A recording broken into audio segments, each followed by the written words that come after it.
Master, welcome back again to our channel. Panibagong araw, panibagong kabanata na naman ang pagsumasamayin natin ngayong araw na ito. At kung bago ka sa ating channel, pag-click ang subscribe button and hit the notification bell para updated kayo sa ating mga susunod na videos. So mga Master, bago natin simulan ang ating kabanata ngayong araw na ito, huwag po sana natin skip yung ads mga Master, no, dahil malaking bagay na po yan sa ating munting channel. So simulan na natin kabanata ngayong araw na ito. Let's go! Kabanata 631 hanggang 650. Kabanata 631. Alam ng emperador na hindi niya kayang patayin si James sa Sol. Wala siyang kakayahan na patayin si James. Kanina pa sumagi sa isip niya ang pag-iisip na gamitin si Thea para mawala si James. Matapos ang napakaraming bagay, naunawaan ng emperador na pinahahalagahan ni James si Thea ng husto, higit pa sa sarili niyang buhay. Siguradong magugulat siya kapag may nangyari kay Thea. Ang mga kahihinatnan ng puot ng Black Dragon ay nakakatakot. Ito ay isang matinding kahihinatnan para sa emperador. Mayroon lamang isang paraan upang patayin si James, ibalik siya sa mga hangganan at patayin siya sa larangan ng digmaan. Gayunpaman, ang mga hangganan ay mapayapa, at ang mga maliliit na bansa na malapit sa mga hangganan ay kailangang magsimula ng isang digmaan para si James ay mapipilitang bumalik sa larangan ng digmaan. Bahagyang tumapik ang mga daliri ng Emperor sa mesa. Tapikin, tapikin, tapikin. Isang maindayog na tunog ang umalangaw-ngaw sa silid. Pagkaraan ng ilang sandali, sinabi ng Emperador, manatili ka ng mahina, at huwag kumilos ng walang ingat. Gagawa ako ng plano. Naiintindihan. Tumanggo ang mga taong nagkukumpulan. Bahay ng mga kalahan. Hindi inaasahan ni Thea na maglilipat talaga si James ng $10 billion sa kanya. Hindi 100 o 200 milyon, hindi rin 1 milyon o 2 milyon, ngunit 10 bilyon ang kanyang inilipat. Ito ay isang malaking halaga para sa sinuman. Ang isang ordinaryong tao ay hindi kikita ng napakaraming pera kahit na sila ay nagtrabaho sa kanilang buong buhay. Maging ang mga kalahan na nagtrabaho ng husto sa loob ng mga dekada ay mayroon lamang ilang daang milyong dolyar sa kabuoang mga ari-arian. Kahit na ang mga kalahan ay nasa kanilang kalakasan, ang pera na maaari nilang ilabas ay 1 o 2 bilyong dolyar lamang. Gayunpaman, napakadaling binigyan siya ni James ng 10 bilyong dolyar. Nakaramdam ng pagkagulat si Thea. Iniisip niya ang sinabi ni James noon, pakiramdam niya ay tuluyan na siyang nawala kay James. Gayunpaman, ito ang inaasahan niya.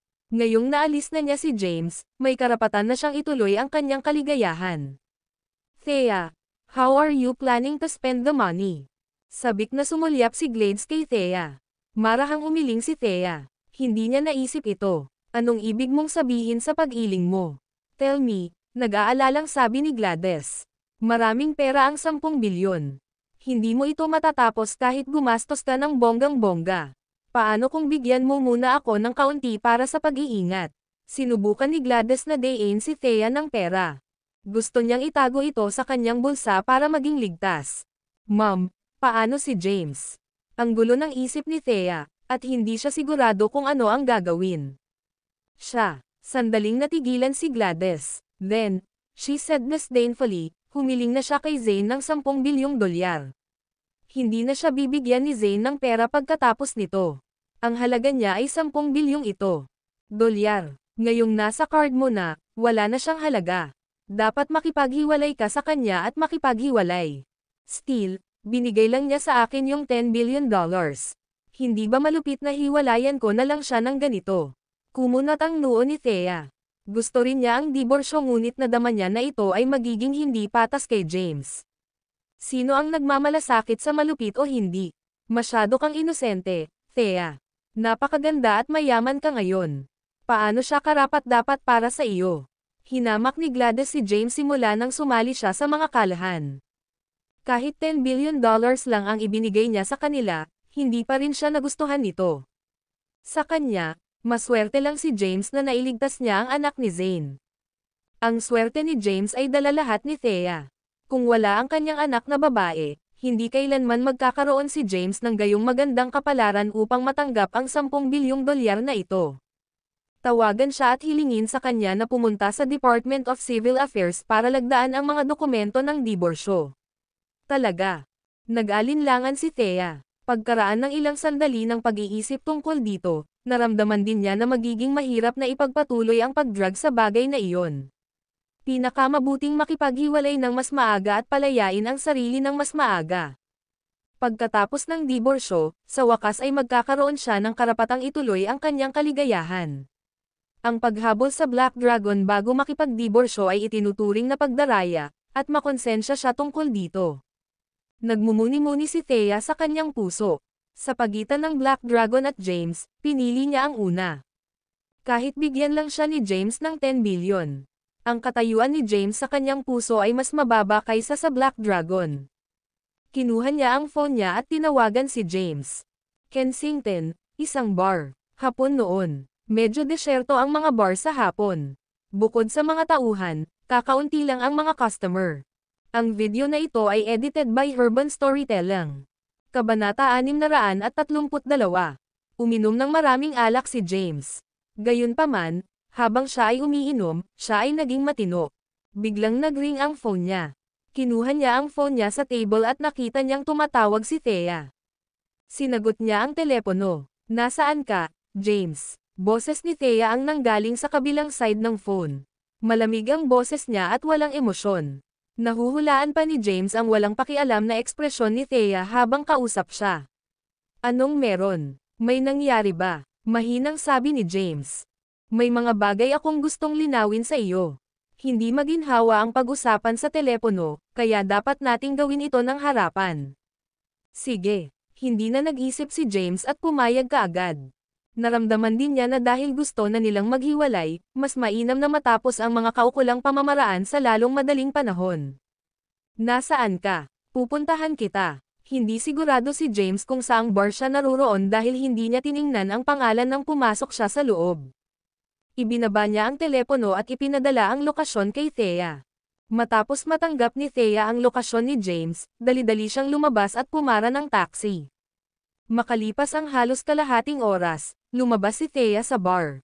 Nakita niya ang 12-12 ng bote ng beer na nakatambak sa harap ni James at naamoy niya na amoy alak ito. Kumunat ang noo niya at sinabing, tingnan mo ang sarili mo ngayon. Bagamat maraming nainom si James, hindi naman siya lasing. Inangat niya ang ulo niya at tinignan ang matangkad at magandang babae sa harapan niya. Para siyang diyosa na lumabas sa isang painting. Lumabo ang kanyang paningin at lumitaw sa kanyang isipan ang eksenang nakatali siya sa gitna ng apoy 10 taon na ang nakalilipas. Di huwag kang matakot, ililigtas kita. Malinaw na umalangaw-ngaw ang boses sa kanyang isipan. Umiling siya at inalis ang iniisip.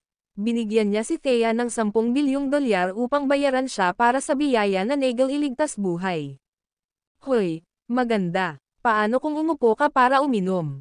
Nakangiting tumingin si James kay Thea. Samahan mo ako sa labas. Hinayla ni Thea si James at umalis. Pilit niyang hinayla si James palabas ng bar.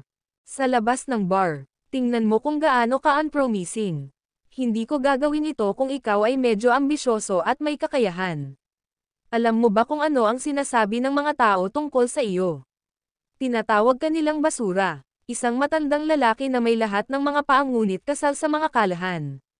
Pinapakain ka namin at binibigyan ka namin. Ang isang lalaking may kahit kaunting ambisyon ay hindi magpapakasal sa mga kalahan para mabuhay tayo, reklamo ni Thea. Ha, natawa si James sa sarili.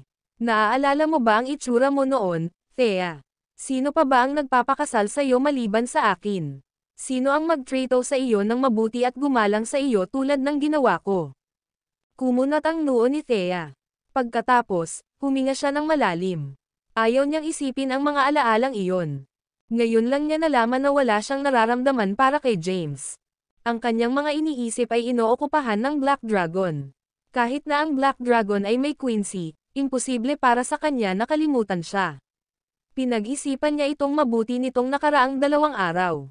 Gusto niyang kalimutan ang Black Dragon at mamuhay ng mapayapang kasama si James. Gayunpaman, hindi niya ito makalimutan.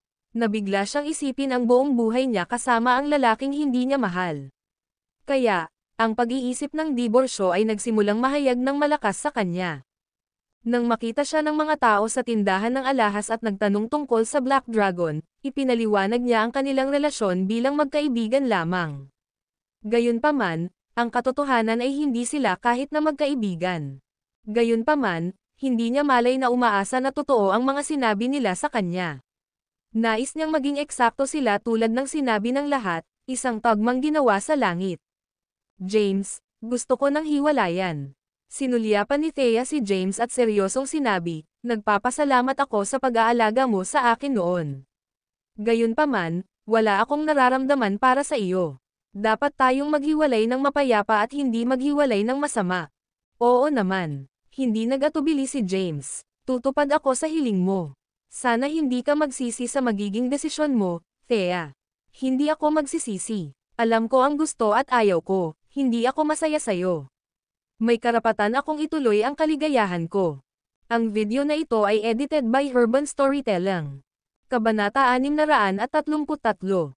Bago bumalik sa Kensington, sinabi ni James sa kanyang sarili na hinding-hindi siya sasalungat sa gusto ni Thea. Papayag siya sa kahit anong gusto ni Thea. Ngayon na gusto niya ng diborsyo, hindi siya tatanggi. Alam ni James na ginawa niya ang lahat ng kanyang makakaya at ganap na binayaran siya para sa pagliligtas sa kanyang buhay. Sabay na pumunta ang dalawa sa Civil Affairs Department. Nakumpleto ang mga pamamaraan ng diborsyo. Sumulyap si Thea kay James at sinabing, we should part in good terms. Sana makahanap ka ng babaeng mauunawaan ka at magugustuhan ka kung sino ka sa hinaharap.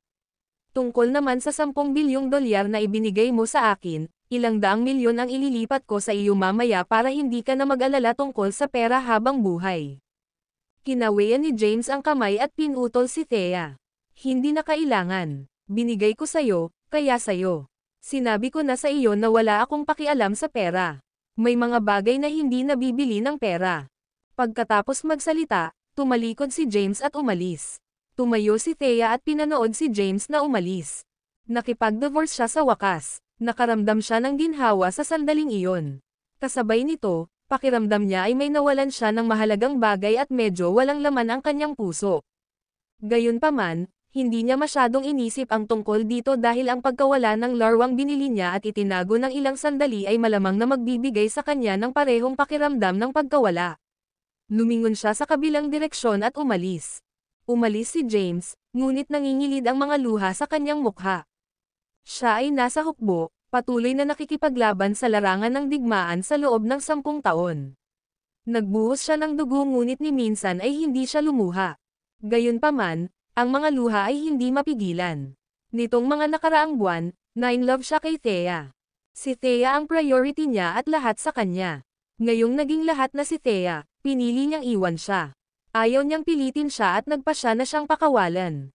Ano ang pag-ibig? Sa pag-aakalang ang pag-ibig ay isang paglalakbay ng 100 hakbang, si James ay naglakad ng 100 hakbang, naghihintay na lumingon si Thea. Umalis si James sa kalungkutan. Walang lugar para sa kanya sa napakalaking lungsod. Bago niya namalayan, nakarating na siya sa Majestic Corporation. Majestic Corporation, opisina ng chairman. Nagpalit si James ng kanyang damit at nagsuot ng maskara ng tao upang mag-transform sa kanyang sarili 10 taon na ang nakararaan. Iba na talaga ang itsura niya ngayon. Ano ang problema, Mr. Caden? Tumabi si Serena. Pagdating ni James sa opisina, nagpalit siya ng damit, nagsuot ng maskara ng tao, at naupo nang wala isip sa upuan ng opisina nang walang sinasabi. Napatingin si James kay Serena at umiling. Wala lang. Gusto kong magkaroon ng isang sandali sa aking sarili. Pwede ka nang umalis sa ngayon. Sige. Tumanggaw si Serena at tumalikod na para umalis. Gayunpaman, hindi nagtagal pagkatapos niyang umalis, bumalik siya sa opisina. Mr. Caden, nandito si Thea. Kumunat ang noo ni James. Kakahiwalay mo lang at agad na hinanap ang Black Dragon. Alam mo na ang Black Dragon at Quincy ay muling nag-alab sa kanilang pagmamahalan, kaya bakit ka nandito? Pagkatapos ng maikling pag-aalinlangan, sumagot siya, papasukin mo siya. Sige. Umalis si Serena at dinala si Thea sa opisina. Nagpalit ng damit si Thea. Ibang-iba ang damit na suot niya kaysa noong nagdiborsyo sila. Ito ay isang sexy at revealing na damit. Mr. Caden. Lumapit siya kay James at ngumiti ng pagkatamis-tamis. Sana hindi ka galit sa biglaang pagbisita ko. Napatingin sa kanya si James at natigilan. Makalipas ang ilang segundo, bumalik siya sa katinoan at itinuro ang malapit na sofa. Maupo ka. Ang video na ito ay edited by Urban Storytelling. Kabanata 634. Lumapit si James at umupo sa sofa. Serena, maghatid ka ng tsaa. Naiintindihan. Nagmamadaling umalis si Serena para gumawa ng tsaa. Pagkaupo ni Thea ay sinulyapan niya si James at hinaplos ang buhok nito. Mr. Caden, divorce na ako. James glanced at her. He was curious about what she was trying to do. Nang makitang hindi siya sinagot ni James, nagpatuloy si Thea. Single ako ngayon. Kahit na nagpakasal ako sa ibang lalaki noon, virgin pa rin ako. Never pa akong nakasama ng ibang James na iyon. Ms. Callahan, may girlfriend ako. Siya ang matalik mong kaibigan, Quincy. Sa pagsasabi sa akin ng lahat ng ito, hinihiling mo ba na ipagkaloob ko kay Quincy? Mapaglarong ngumiti si James. Seryoso ang mukha ni Thea. Alam ko, pero hindi ka pa kasal, kaya may chance pa ako. Kalayaan ko na magustuhan ka at karapatan kong ituloy ang kaligayahan ko. Kung gusto mo ako o hindi, nasa iyo iyon. I don't want to regret it in the future, kaya kahit girlfriend mo si Quincy, I'm going to take my chances. Tumawa ng mahina si James. Ituturing ko itong biro, dapat umalis ka na. Loyal akong lalaki. Dahil nakapagdesisyon na ako sa isang babae, hindi na ako magdadalawang isip. Kahit anong mangyari, hindi ko siya ipagtaksilan. Napangiti ng husto si James, pero ang sakit ng puso niya. Pero, nangako ka sa akin na papakasalan mo ako kapag nakipaghiwalay ako. Nagpanik si Thea. Tumayo siya at nag-aalalang sinabi, ngayong hiwalay na ako, sinasabi mo sa akin na isa kang tapat na lalaki. Kung oo, bakit mo ako tinukso noong una? Gusto kong gantihan ka sa pagliligtas mo sa buhay ko. Lagi kitang tinutulungan at nabayaran ko na ang utang ko sa iyo noon. Kaya, wala na akong utang sa iyo, walang pakialam na sabi ni James. Nawala sa isip ni Thea ang sinabi ni James. Ang kanyang mga salita ay eksaktong binigkas tulad ng ibang James. Mahal na mahal kita, Mr. Caden. I'm willing to give you anything, even my body. Matagal ko nang kasama si James pero hindi niya ako pinayagang hawakan. Handa kong ibigay ang sarili ko sa iyo ngayon din. Emosyonal na napailing si Thea. Habang nagsasalita ay ibinaba niya ang kanyang damit, nakitang-kita ang kanyang maputing balat at puting lace bra, hindi iniiwas ni James ang tingin sa kanya. Pagkaupo sa sofa, sinulyapan niya si Thea at hinangaan ang napakarilag nitong katawan. Pagkatapos haborin ni Thea ang kanyang damit, tumalon siya kay James. Sumandal siya sa mga bisig nito, niyakap siya, hinalikan, at kinadyot. Nanatiling walang ekspresyon si James. Hindi niya akalaing mahal na mahal ni Thea ang Black Dragon. Sa una, hindi siya sigurado kung mahal ni Thea ang Black Dragon bilang isang tao o bilang isang pagkakakilanlan. Matapos ang pagsubok na ito, sa wakas ay naunawaan niya na mahal ni Thea ang pagkakakilanlan ng Black Dragon. Marahan niyang itinulak palayo si Thea, na tila nabaliw. Pagkatapos, inayos niya ang kanyang mga damit na ginulo niya at mahinang sinabing, Ms. Callahan, magpakita ng paggalang. Babae ka at dapat mas reserved. Nadismaya si Thea. Napakatagal na niya, ngunit tinanggihan pa rin siya ni James. Sinabi sa kanya ng kanyang ina na para maging tapat ang isang lalaki, kailangan niyang itali ito sa kanyang katawan. Gayunpaman, ang Black Dragon ay hindi isang ordinaryong tao. Sa sandaling ito, nakaramdam siya ng hiya sa sarili. Namula ang mukha niya na parang pulang mansanas. Gusto niyang magtago sa kanya. Sinulyapan ni James si Thea, na nakatayo sa tabi niya at nawalan ng malay. Pagkatapos, hinubad niya ang kanyang jacket para isuot sa kanya at sinabing, bumalik ka. Huwag ka nang babalik. Mula ngayon, walang Black Dragon sa Sol o Majestic Corporation sa Kensington. Mabilis na nagbihis si Thea. Pasensya na. Iniyuko niya ang kanyang ulo para humingi ng tawad, saka tinakpan ang kanyang bibig at tumakbo palabas na umiiyak. Hindi siya hinabol ni James. Pagkaalis ni Thea sandali, binawi ni James ang kanyang mga labi at sumigaw, Newton. Pumasok si Newton at magalang na bumati, Mr. Kayden. Itinuro ni James, ibenta ang lahat ng ari-arian ng Majestic Corporation at tuluyang isara ang kumpanya. Mula ngayon, wala nang Majestic Corporation sa Kensington. Ano? Nagulat si Newton. Mr. Kayden, ang kasalukuyang market value ng Majestic Corporation ay 30 bilyon. Makakabawi lang tayo ng 2 bilyon sa cash kung ibebenta natin ito at isara ito. Paano ang pagbebenta ng shares ng kumpanya? Kahit na ibenta natin ito sa mababang presyo, makakakuha tayo ng hindi bababa sa 20 bilyong dolyar. Sinulyapan ni James si Newton at inulit, hindi mo ba narinig ang sinabi ko? Sabi ko ibenta mo at isara mo. Naiintindihan. Hindi nang ahas si Newton na sumuway. Ang video na ito ay edited by Urban Storytelling. Kabanata 635. Pinakabagong balita. Panipi. Ngayong hapon, nakita ng mga mamamahayag ang bagong henyong doktor ng Kensington, si Thea, sa Civil Affairs Department kasama ang live-in na manugang ng mga kalahan. Hinihinalang may pinagdaanan silang hiwalayan. Ang usap-usapan sa internet ay nililigawan ni Thea ang Black Dragon, kaya hiniwalayan niya ang walang kwentang asawa. Ano man ang katotohanan, pagpalain natin si Thea at ang Black Dragon. Sana ay tretuhin ng mabuti ni Thea ang ating bida, ang Black Dragon. Kumalat sa buong Kensington ang balita ng hiwalayan nina James at Thea. Hindi nagtagal, isa pang nakakagulat na balita ang naging headline. Ang pinakabagong balita ay ang Majestic Corporation ay ibinenta ang lahat ng mga ari-arian nito sa ilalim ng halaga ng merkado at inihayag ang pagbuwag nito. As we all know, ang behind the scenes na boss ng Majestic Corporation ay ang Black Dragon, si James. Bakit ibebenta ni James ang mga ari-arian ng kumpanya at pipiliin niyang ipahayag ang pagbuwag ng kanyang kumpanya sa ganoong oras? Mabilis na kumalat sa buong Kensington ang balita ng pagbuwag ng Majestic Corporation sa maikling panahon. Nakatawag ito ng atensyon ng publiko dahil sa espesyal na katayuan ng may-ari ng Majestic Corporation. Sa sandaling ito, bumalik si James sa House of Royals ng mag-isa. Bumalik siya sa lugar kung saan nakasama niya si Thea ng 10 araw.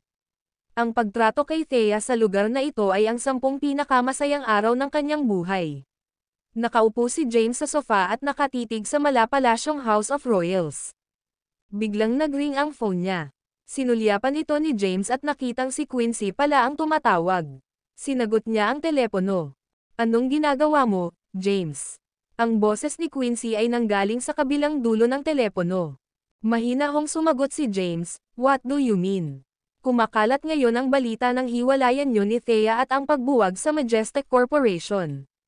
Dumalo si Newton sa press conference at ipinahayag ang iyong mga salita na nagsasabing wala ng Black Dragon sa Sol at hindi na magkakaroon ng Majestic Corporation sa Kensington. May pag-aalala ang boses ni Quincy sa telepono. Ang lahat ay dapat napapunta sa isang magandang direksyon. Maayos naman ang lahat, bakit biglang hiwalayan ni James si Thea? Oh, sinadya mo yon. Naghiwalay kami dahil hindi kami compatible. Sa anong siglo tayo nabubuhay? Hindi ba normal na makipaghiwalay at makipaghiwalay? Ano ang malaking kaguluhan dito? Mahinahong sagot ni James. Nagsalita si James na parang hindi big deal sa kanya. Gayunpaman, alam na alam ni Quincy ang nararamdaman ni James para kay Thea. Siya ay hindi kapani-paniwalang nakatuon kay Thea. Alam ni Quincy na nalungkot siya pagkatapos ng bigla ang paghihiwalay sa kanya. Nasaan ka? Natutulog sa bahay. Huwag maging busybody at magtrabaho ka na lang nang hindi nag-aalala sa akin. Nang matapos magsalita si James ay ibinaba na niya ang telepono. Kasabay nito, isang villa sa Kensington. Nakita din ni Zane ang balita. Bahagya siyang nabigla matapos malaman ang mga bagay na ito. Kumunat ang noo ni Cynthia at mamulong, anong problema? Maayos naman ang lahat sa tanghali. Paano nangyari ang napakaraming bagay sa isang hapon? Cynthia, hindi ka ba interesado kay James? Tanong ni Zane. Tumanggaw si Cynthia at sumagot, siya ang Black Dragon, ang military god ni Sol. Sinong babae ang hindi interesado sa kanya? Ang Black Dragon ay tagapangalaga ni Sol at idolo ng bawat babae. Walang exception si Cynthia. Cynthia, pagkakataon mo na simula ng hiwalayan si James. Dapat mong samantalahin ang pagkakataon. Haha, I'd be honored to have such a wonderful son-in-law, natatawang sabi ni Zane. Maraming babae sa Black Dragon. Paano ako magkakaroon ng pagkakataon? Napakabait ni Cynthia.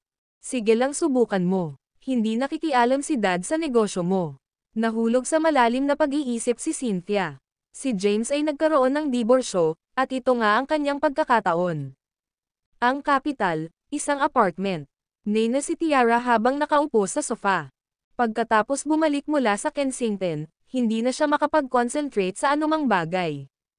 Ang video na ito ay edited by Urban Storytelling. Kabanata 636.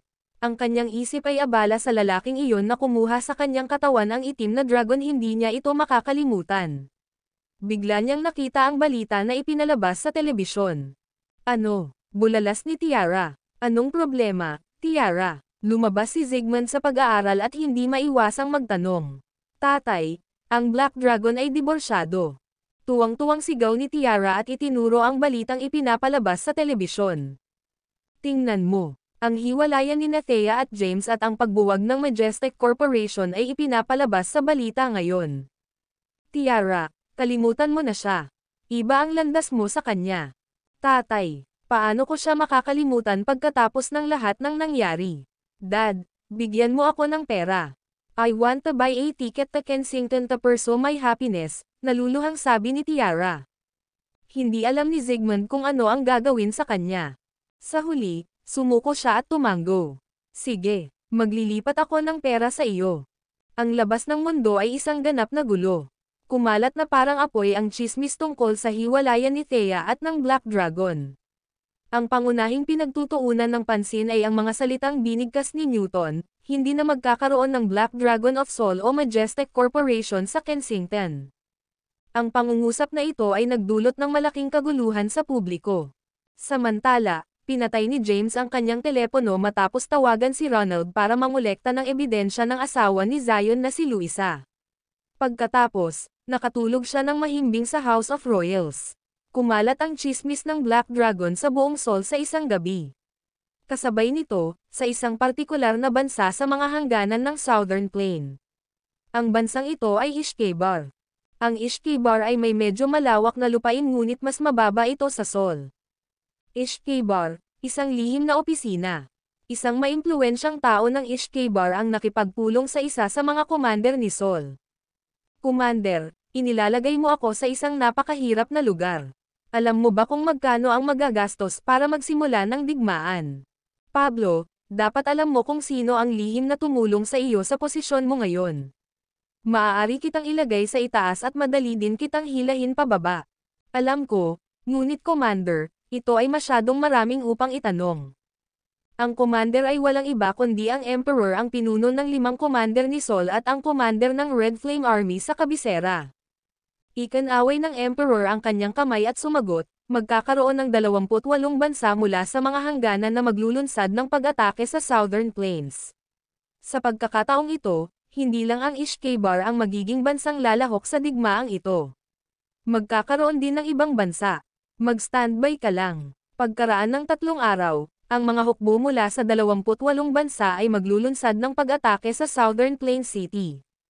Ano? Naguguluhan si Pablo Kadir. Commander, ano ang layunin ng pagdaan sa napakaraming problema? Nagdilim ang mukha ng Emperor nang sumagot siya, gusto kong may patay. Ang itim na dragon. Oo, hindi ito itinanggi ng Emperador at sinabing, kasama siya, hindi ako makagalaw kahit 1 pulgada sa Sol, at ang aking mga plano ay hindi maisakatuparan ng maayos. Kailangan ko siyang tanggalin para maisakatuparan ang aking mga plano ng may kumpiyansa at ganap na kontrolado. Makatitiyak ka na kapag nagtayo ako ng isang bagong bansa na may mga bagong panuntunan, ikaw ay magiging isang veterano ng isang bagong panahon. Sige, hindi rin siya maaaring tanggihan ni Pablo. Ang kanyang posisyon ngayon ay ibinigay ng Emperador. Kung wala ang Emperador, siya ay wala at hinding-hindi makakaakyat sa kanyang kasalukuyang posisyon. Umalis ang Emperador. Sa isang gabi, naglakbay siya sa 28 mga county at natagpuan ang 28 pinakamataas na awtoridad ng county. Hinikayat niya ang 28 mga county ng may pamimilit at panghihikayat na magdalaga ng mga tropa pagkaraan ng 3 araw. Ang 28 bansa ay nagmamadaling nagtipon ng mga tropa. Ang bawat bansa ay nagpadala ng hukbo ng 100,000 tropa, at tinatayang 3 milyong tropa ang natipon. Pagkatapos ng 3 araw, pupunta sila sa Mount Thunder Pass at maglulunsad ng coordinated attack sa Southern Plains City. Ang video na ito ay edited by Urban Storytelling. Kabanata 637. Maraming mga bagay ang nangyayari sa labas, ngunit ganap na walang kamalay-malay si James. Hindi na lang niya pinansin ang mga ito. Nakatulog siya ng maayos sa House of Royals. Pagkagising niya, tanghali na kinabukasan. Matagal na itong hindi natutulog. Isa pa, nagising siya dahil sa gutom.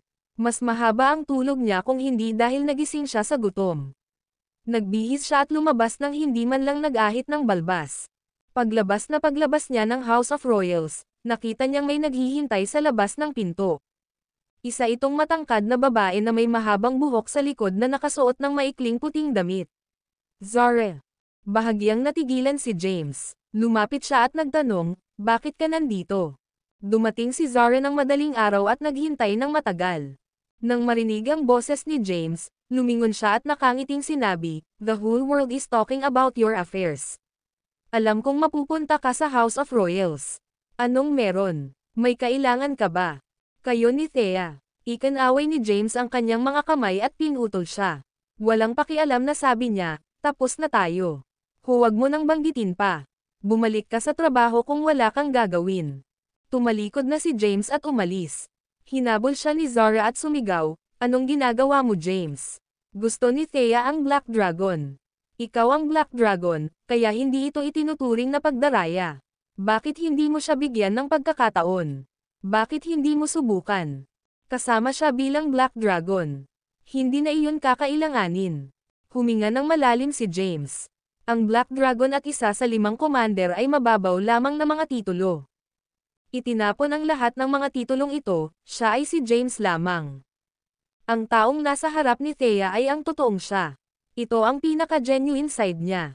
Hindi man lang matanggap ni Thea ang natural niyang side. Kahit na i-date niya si Thea bilang Black Dragon, pagkatapos ng lahat ng mga paro-paro, siya pa rin ang magiging tunay niyang pagkatao muli. Kapag nangyari iyon, iiwan pa rin siya ni Thea. Sa makatuwid, hindi na kailangan iyon. Dahil nasuklian na niya ito, hindi na kailangan pang ituloy ang pagkakasalubong kahit na sa puso niya ay may matinding pag-aatubili. Hindi alam ni Zara kung paano siya kumbansihin. Alam niyang mahal ni James si Thea. Siya ay lubos na sumamba sa kanya. Siguradong nalulungkot siya pagkatapos ng hindi inaasahang diborsyo. Saan ka pupunta kung ganoon? Para may makain. Dapat kang bumalik sa trabaho at gawin ang iyong trabaho ng maayos. Hindi na nagsalita pa si James at umalis na siya pagkaraan ng ilang salita. Pinagmasdan ni Zara si James na umalis at nakikiramay na umiling. Umalis si James sa House of Royals. Pumunta siya sa isang random na restaurant sa mga lansangan at nag-order ng ilang pagkain. Habang kumakain, lahat ng mga customer sa restaurant ay nagchichismisan tungkol sa kanya. Hindi man sila maingay, narinig pa rin ni James ang ilang usapan nila. Ang mga taong ito ay nagchichismis tungkol sa kanya at sa kanyang kasal kay Thea. Nang marinig ang usapan nila, napangiti si James. Habang kumakain, pinadalhan siya ni Ronald ng mensahe. Ipinaalam sa kanya ng mensahe ang tungkol sa matagumpay na pagkolekta ng ebidensya ng pagtataksil ni Luisa at naipadala na sila sa Zion. Sige. Pagkatapos mag-reply ni James sa mensahe, ibinaon niya ang sarili sa pagkain. Pagkatapos, tinapos niya ang pagkain, nagbayad, at umalis. Pagkalabas niya ng restaurant ay may nakita siyang Rolls-Royce na nakaparada sa labas. Sa harap ng kotse ay nakatayo ang isang medyo may edad na lalaki at isang payat na babae. Si Zane at Cynthia iyon. Lumapit si James, sinulyapan ang dalawa, at kumunot ang noo. "Sinusundan mo ba ako?" Nakangiting sagot ni Zane, "Hindi naman. Kailangan ko lang magtanong sa paligid at madaling mahanap ang iyong kinaroroonan." Lumapit si Cynthia at masuyong hinawakan ang braso ni James. Then, she said with a smile, "James, hindi ka namin sinundan. Nangako kang ganap mong gagaling ang sakit ko. Kaya nga ako napunta sa iyo." Ang video na ito ay edited by Urban Storytelling. Kabanata 638. Alam ni James ang tungkol sa sakit ni Cynthia. Mahigpit na pagsasalita, ito ay hindi isang sakit ngunit isang espesyal na pangangatawan. Purong yin ang uri ng katawan niya. Siya ay nagkaroon ng sobrang lakas ng yin at hindi sapat na enerhiya ng yang, na nagreresulta sa kawalan ng balanse ng yin at yang sa katawan. Si Cynthia ay umiinom ng gamot na pandagdag sa kanyang lakas para mapanatili ang balanse ng kanyang katawan. Gayunpaman, sa pagtaas ng edad, ang istruktura ng kanyang katawan ay nagsimulang maging mature, at ang katawan ay naglalabas ng mas maraming yin energy. Sa makatuwid, kapag ang balanse sa loob ng katawan ay ganap na nalaman, ito na ang kanyang takdang petsa. Mahirap gamutin ang kanyang kalagayan. Kailangan niyang patuloy na umiinom ng gamot upang mapahaba ang kanyang buhay. Nahirapan kahit si James na ganap siyang pagalingin. Cynthia, hindi madaling gamutin ang sakit mo. Magrereseta muna ako ng formula para sa iyo. Dalhin ito pauwi at uminom ng gamot ng naaayon para gumaling ang iyong katawan. Dapat nitong pahabain ang iyong buhay para sa isa pang 10 taon. Kakailanganin kong pag-aralan sandali ang iyong sakit at tingnan kung may paraan para lubusang gumaling. Nagpout si Cynthia. Hindi siya pumunta kay James para sa kanyang sakit. Ang mas mahalaga ay hiwalay na si James. Natatakot siya na baka masiraan ng loob si James. Kaya naman, partikular siyang pumunta para samahan siya para tingnan kung may pagkakataon pa siyang makuha ang puso ni James. Dad, bumalik ka muna. Magma-shopping ako kasama si James. Kinawian ni Cynthia ang mga kamay kay Zane. Cynthia, may pera ka ba? May ililipat ako sayo. Ito ay nagkakahalaga ng pera upang lumabas sa pamimili. Huwag hayaang magbayad si Mr. Caden. Para sa lahat, paano kung mag-transfer muna ako ng 1 bilyon sa iyo? Bilisan mo at umalis ka. Masyado kang nagtampo at nakakainis. Lahat ng sinasabi mo ay tungkol sa pera, hindi nasisiyahang sabi ni Cynthia. Awkward na ngumiti si Zane. Pagkatapos, sumakay na siya sa kotse at umalis. Hinawakan ni Cynthia ang mga braso ni James at nakangiting sinabi, James, saan mo gustong pumunta at magsaya?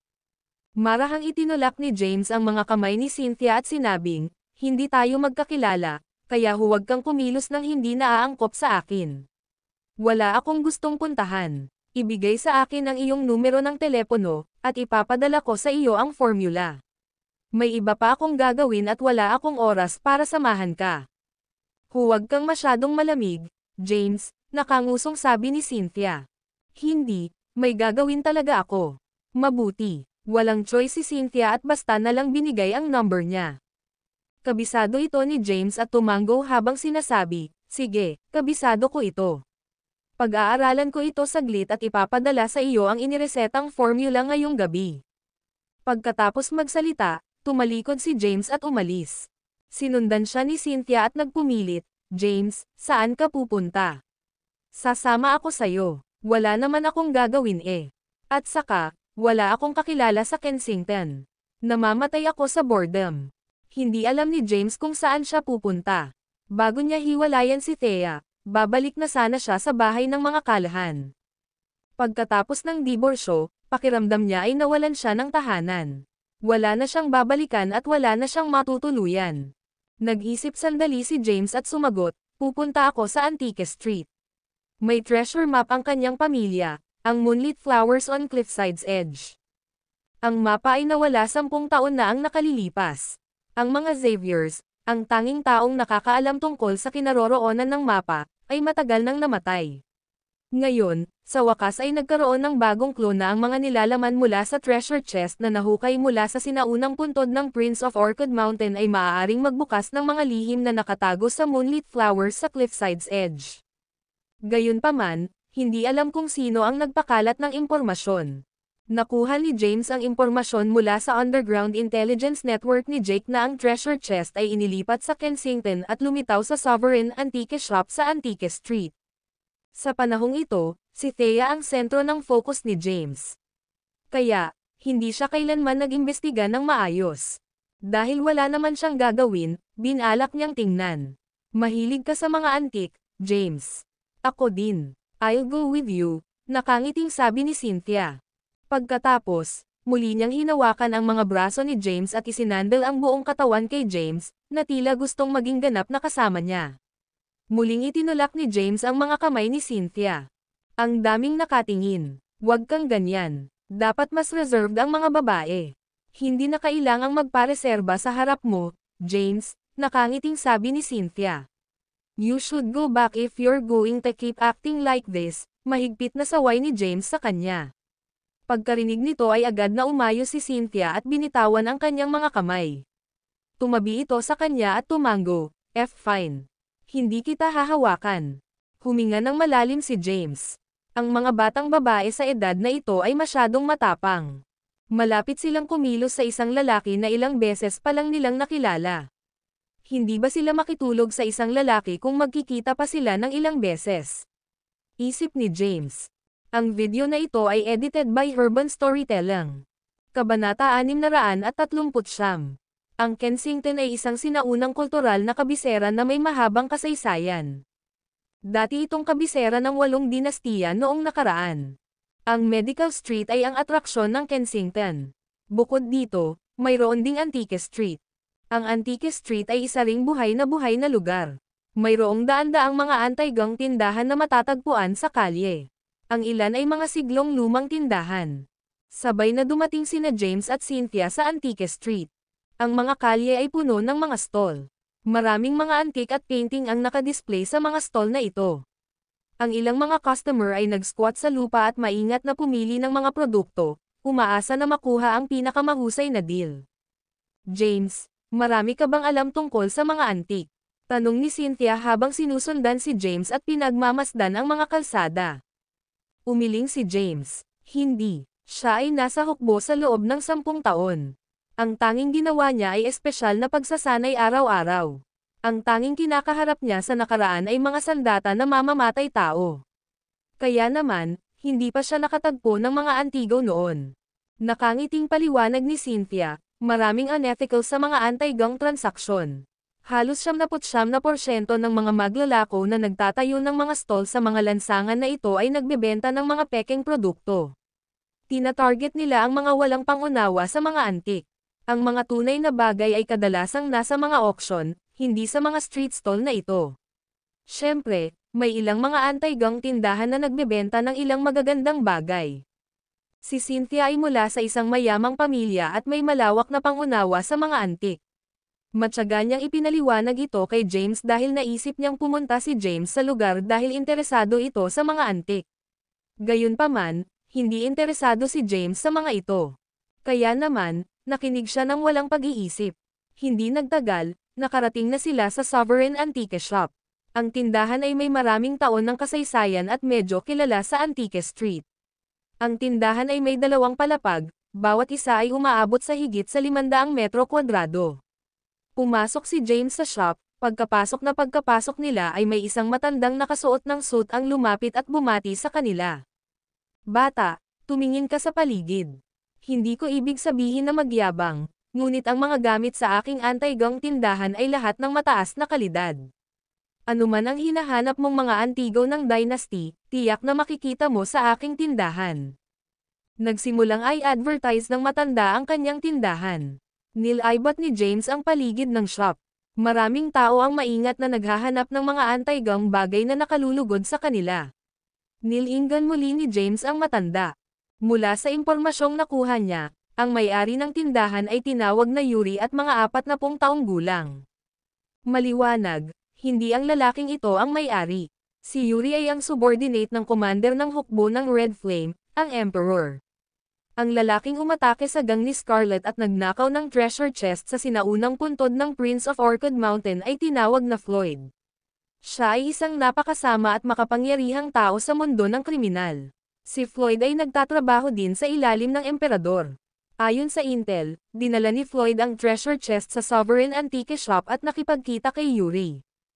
Nasa iyo ang lahat. Napalingon si James sa paligid at walang pakialam na nagtanong. Oo. Matutulungan ka naming makuha basta magre-request ka. Sovereign Antique Shop is a nationwide franchise and is incredibly influential, pagyayabang ng matanda. Mahinahong sinabi ni James, narinig ko ang sinaunang puntod ng prinsipe ng Orchid Mountain ay ninakawan, at ang mga kayamanan ay dinala sa Kensington ilang buwan na ang nakararaan. Maaari mo rin bang makuha ang iyong mga kamay sa mga bagay na iyon? Nang marinig ito, natigilan ang matanda. Napangiti siya kaagad at sinabing, hindi ko akalain na ganito pala kalawak ang intelihensya mo. Nakatanggap lang ako ng balita tungkol dito ilang araw na ang nakalipas, ngunit napakabilis mo nang nahawakan ang balita. Well, tama ka. Tunay na napakaraming bagay na kinuha mula sa sinaunang puntod ng prinsipe ng bundok ng Orchid. Nagsimula na namang mag-advertise ang matanda. 1,000 taon na ang nakalilipas, ang prinsipe ng Orchid Mountain ay isang maimpluwensyang tao mula sa isang mayamang pamilya. Mahilig siyang mangolekta ng ilang mga bihirang bagay. Pagkatapos niyang mamatay, ang mga bagay na ito ay inilibing kasama niya. Talagang nakolekta namin ang ilang mga bagay na nahukay mula sa kanyang sinaunang puntod. Hindi ko alam kung ano ang hinahanap mo, ngunit hanggat maaari mo itong pangalanan, kukunin ko ito para sa iyo. Bulong ni Cynthia, James, huwag kang magpakatanga. Narinig ko na rin ang tungkol dito. Walang magandang nahukay mula sa sinaunang puntod ng prinsipe ng Orchid Mountain. Sinasabi ng mga sabi-sabi na isa lamang itong sirang dibdib na hindi mabubuksan. Ubo, nahihiyang ngumiti ang matanda. Mukhang eksperto din ang dalagang ito at narinig na niya ang balita. Dahil expert siya, hindi ko rin itatago sa'yo. Hindi siya nagkakamali. Walang nahukay mula sa sinaunang puntod ng prinsipe ng Orchid Mountain. Isang dibdib lamang ang nakuha, na kasalukuyang nasa aming tindahan. Hindi masabi ni James kung aling bahagi ng mga salita ng matanda ang katotohanan o kasinungalingan. Siya ay dumating lamang upang tumingin at hindi inaasahan na makuha ang dibdib na nahukay mula sa sinaunang puntod ng prinsipe ng Orchid Mountain mula sa tindahan. Hayaan mo akong tingnan. Ang video na ito ay edited by Urban Storytelling. Kabanata 640. Binata, ang dibdib na ito ay hindi pangkaraniwan. Inilalagay namin ito sa isang ligtas na bangko. Kailangan kong humiling ng pag-aproba sa aking amo kung gusto mong makita ito. Gayunpaman, hindi lahat ay pinahihintulutang tingnan ito. Paano kung mag-iwan ka ng pagkakakilanlan para sa akin para makausap ko ang anumang boss tungkol dito? Bago magsalita si James, sumabad si Cynthia, I'm from the Dons of the North. Tatay ko si Zane Don. Sige, ipapaalam ko agad sa boss ko. Ipagpatuloy ninyong dalawa ang pagtingin sa paligid ng shop. Pagkatapos, umalis ang matanda. Hinayla ni Cynthia si James at sinabing, tingnan natin saglit, James. Sige, bahagyang tumango si James. Pumunta ang matanda sa isang opisina sa ikatlong palapag at marahang kumatok sa pinto. Pumasok ka. Isang boses ang narinig mula sa loob ng opisina. Itinulak ng matanda ang pinto at pumasok sa loob ng opisina. Magalang niyang sinabi, Boss, mayroong isang tao dito upang magtanong tungkol sa dibdib na nahukay mula sa sinaunang puntod ng prinsipe ng Orchid Mountain. Dumating na ba siya sa wakas? Napakatagal na, at nagsisimula na akong mapagod sa paghihintay. Si James ba? Isang nasa katanghaliang gulang na lalaki sa edad na 40 ang nakaupo sa mesa sa opisina.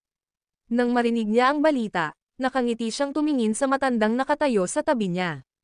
Oo, si James. Siya ay dumating kasama ang anak na babae ni Zane Don mula sa Hilaga. Sige, bumalik ka muna sa trabaho. Naiintindihan. Tumalikod ang matanda at umalis. Ang nasa katanghaliang gulang na lalaki ay ang amo ng Sovereign Antique Shop, si Yuri. Nagtatrabaho din siya sa ilalim ng emperador. Ang dibdib ay nasa Sovereign Antique Shop na. Sinadya nilang ilabas ang mga chismis kaya darating si James para kunin ang dibdib. Ngunit hindi na siya dumating pagkaalis ng matanda, kinuha ni Yuri ang kanyang telepono at nag-dial ng numero. Emperor, si James ay nagpakita sa tindahan na humihingi ng sinaunang kahon na nahukay mula sa sinaunang puntod ng prinsipe ng Orchid Mountain. Ibigay mo sa kanya. Isang boses ang narinig mula sa kabilang dulo ng telepono. Naiintindihan. Matapos matanggap ni Yuri ang order, ibinaba niya ang telepono at inutusan ang isang tao na kunin ang sinaunang kahon mula sa ligtas na bangko. Kasabay nito, hinimas at minasahe ng emperador, na nasa malayong bansa sa hangganan ng Southern Plains, ang kanyang noo. James, gusto kitang patayin, pero hindi ko kaya. Sumakit ang ulo ng emperador. Nakialam si James sa kanyang mga plano. Kung wala siyang patay, mahirap isagawa ang kanyang mga plano. Gayunpaman, si James ay nagpakita sa Sovereign Antique Shop upang magtanong tungkol sa dibdib. Ang emperador ay hindi sigurado kung ano ang nasa loob ng dibdib. Wala rin siyang susi para mabuksan ito. Gayunpaman, alam niya kung ano ang nakatago sa dibdib ay maaaring mabuksan ang mga lihim ng moonlit flowers sa cliffside's edge. Ang prinsipe ng Orchid Mountain ay isang makasaysayang figure mula sa 1,000 taon na ang nakalilipas. Ang 4 na dakilang pamilya ay ang 4 na pangunahing opisyal na naglilingkod sa Prince of Orchid Mountain. 1,000 taon na ang nakalilipas. Bago ang kamatayan ng prinsipe ng Orchid Mountain, nag-iwan siya ng 4 na mga pintura, na nagsasabi na mayroong isang malaking lihim na nakatago sa loob ng mga ito. Ang bawat opisyal ay binigyan ng isa para sa pag-iingat. Gayunpaman, ang mga lihim sa loob ng mga kwadro na gawa ay nanatiling isang misteryo. Ang 4 na malalaking pamilya ay nagsisikap na malutas ang mga lihim na nakatago sa mga kwadro na gawa sa hindi mabilang na taon ngunit hindi nagtagumpay. 10 taon lamang ang nakalipas nang may naghukay ng mga sinaunang balumbon na ipinasa ng mga pamilya at natagpuan ang mga sagot sa loob ng mga ito. Upang malutas ang mga lihim ng 4 na mga pintura, isang bagay mula sa sinaunang puntod ng prinsipe ng Orchid Mountain ang kailangang kunin. Ang item na ito ay ang susi sa pag-unlock ng mga lihim ng moonlit flowers sa cliffside's edge. Pagkatapos lamang mabunyag ang mga lihim ng buwan na bulaklak sa cliffside's edge ay mabubunyag ang mga sikreto sa loob ng natitirang 3 painting. Ni ang emperador o ang sino man sa loob ng 4 na dakilang pamilya ay hindi alam kung ano ang makukuha sa pag-alis ng mga sikreto. Ang video na ito ay edited by Urban Storytelling. Kabanata 641. Nakakuha si Thea ng $1 bilyong mula kay James. Maingat niyang ginawa ang mga plano para sa pera. Nagpasalamat siya sa pagpapalaki ng kanyang pamilya, kaya ngayon may pera na siya, hindi niya nakalimutang bigyan ang kanyang mga magulang ng tig $100 milyong. Gayunpaman, ang 100 milyon ni Benjamin ay kinuha ni Gladys sa sandaling makuha niya ang pera mula sa kanya. Hindi nakaimik si Thea matapos niyang malaman iyon. Pagkatapos, binigyan niya si Benjamin ng $1 milyong at sinabihan siyang gastusin ito. Si Benjamin ay isang matapat na tao na walang katayuan sa mga kalahan. Gayunpaman, hindi ito naging hadlang sa pagkakaroon niya ng masaganang libangan. Noon pa man ay gustong-gusto na niya ang mga antigo at pinag-aralan niya ang mga ito sa mahabang panahon. Ngayong may pera na siya, pumunta siya sa Antique Street para tingnan kung makakakuha siya ng magagandang deal. Walang nakapansin sa kanya matapos mamili sa buong araw. Naglalakad sa kahabaan ng Antique Street, nakarating siya sa pasukan ng Sovereign Antique Shop bago niya alam. Inangat niya ang ulo sa signboard ng Sovereign Antique Shop. Bilang isang lokal ng Kensington at isang antique lover, imposibleng hindi niya narinig ang Sovereign Antique Shop. Ito ay isang napakasikat na tindahan, at ang mga alingaungaw sa labas ay nagsasabing walang peke sa Sovereign Antique Shop. Nangako ang shop na babayaran ng 10 ulit ang presyo kung peke ang mas mababang bibilhin mo sa kanila. Kailanman ay hindi siya nang ahas na pumasok sa ganoong tindahan dahil lahat ng nasa tindahan ay mula 10,000 pataas. Ngayong may pera na siya, sa wakas ay nakaramdam siya ng kumpiyansa na pumasok sa shop. Pumasok siya sa Sovereign Antique Shop. "Welcome, sir." Pagpasok pa lang niya ay lumapit sa kanya ang isang dalaga na naka-reveal na damit. Isa ito sa mga tindero ng tindahan na dalubhasa sa pagbebenta ng mga antik. Ang kanilang sweldo ay nakasalalay sa kanilang pagganap. Kaya, mas maraming bagay ang kanilang ibinebenta, mas mataas ang komisyon.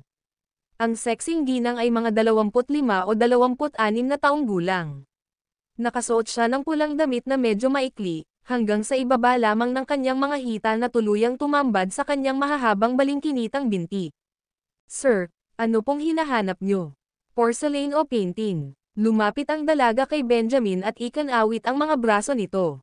Nanginginig ang katawan ni Benjamin. Patay siya kapag nalaman ito ng tigre sa bahay. Gayunpaman, alam na niya na ang ganoong kalaking tindahan ay magkakaroon ng magandang serbisyo.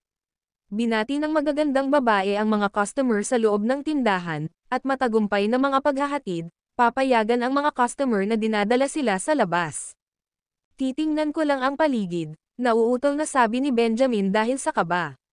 Sa ganitong paraan, pakiusap.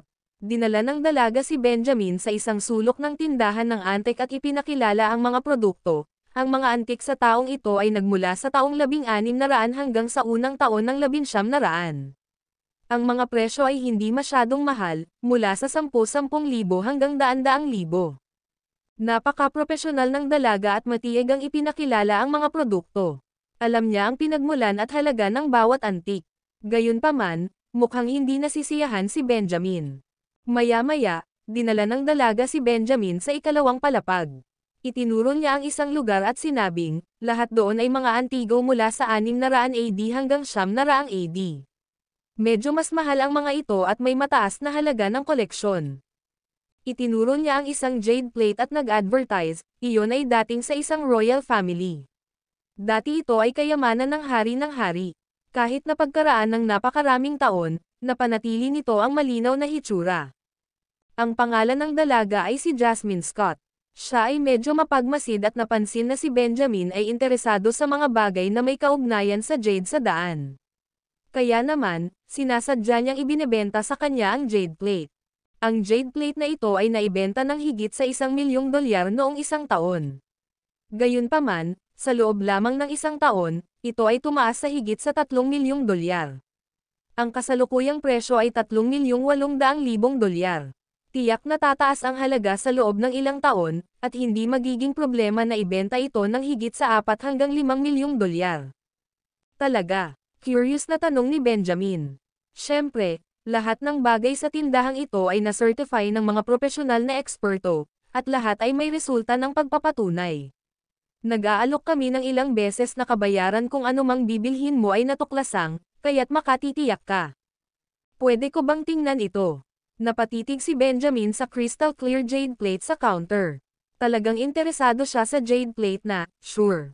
Kinuha ni Jasmine ang mga susi, binuksan ang transparent na counter, at sinabing, tingnan mo ngunit mangyaring mag-ingat. Ang presyo na ito ay hindi isang kapalaran kaya kung ito ay masira, kailangan mong bayaran ito ayon sa nito. Oo, naiintindihan ko. Tumango si Benjamin. Tiningnan niya ang jade plate at maingat na kinuha iyon. Ang pattern at ang texture nito. Siya ay lubos na umiibig sa jade plate. Hinawakan niya ito at ininspeksyon sa kaliwat kanina. Habang tinitignan niya, mas nagustuhan niya ito. Ang video na ito ay edited by Urban Storytelling. Kabanata 642. Sa kasamaang palad, ito ay masyadong mahal para sa kanya. Bagamat binigyan siya ni Thea ng $1,000,000, ang jade plate ay nagkakahalaga ng higit sa 3,000,000. Maingat niyang ibinalik iyon. Gayunpaman, siya ay hindi kapani-paniwalang kinakabahan at nag-iingat na hindi niya sinasadyang nahawakan ang cabinet at walang mahigpit na pagkakahawak sa jade plate, na nagresulta sa pagbagsak nito ng direkta sa lupa. Bang! Ang jade plate ay nabasag sa isang iglap. Ito. Agad namang napatulala si Benjamin at tumabi dito na nakatingin sa kawalan. Nang makita ito ay nagdilim din ang mukha ni Jasmine.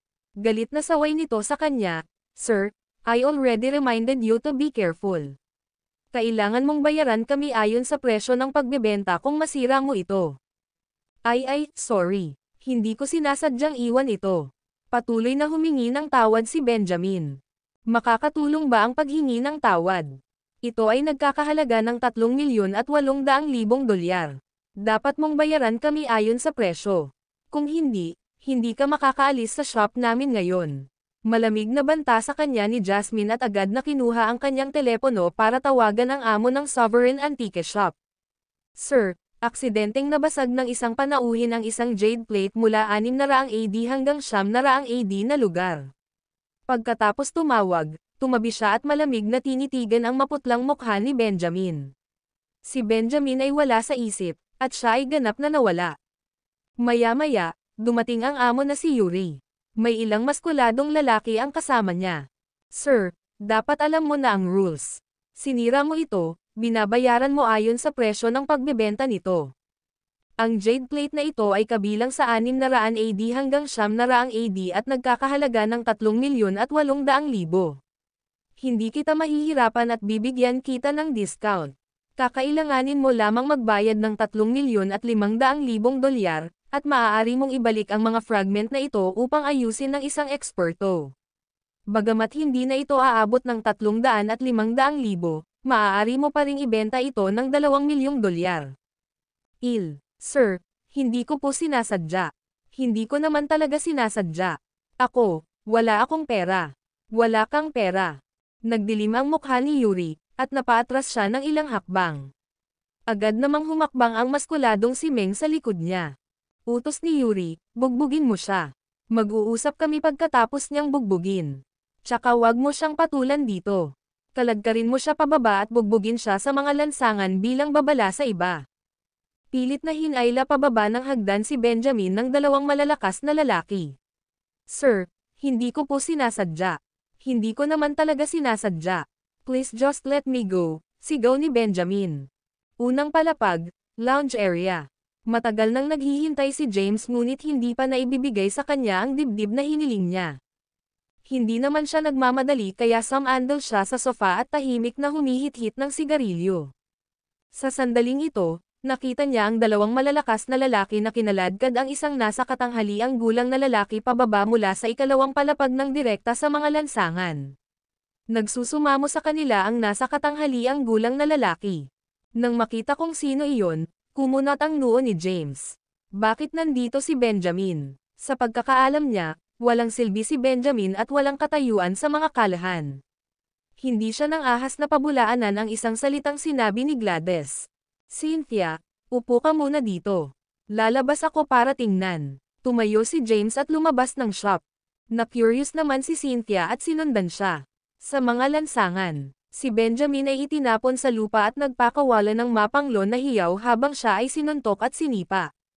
Pagkatapos ng pambubugbog, lumapit si Yuri, tinapakan siya, at tumingin sa kanya. May rules tayo sa Sovereign Antique Shop. Dahil wala kang pera na pambayad pagkatapos masira ang mga bagay sa aming tindahan, dapat mong gamitin ang mga bahagi ng iyong katawan upang bayaran ito.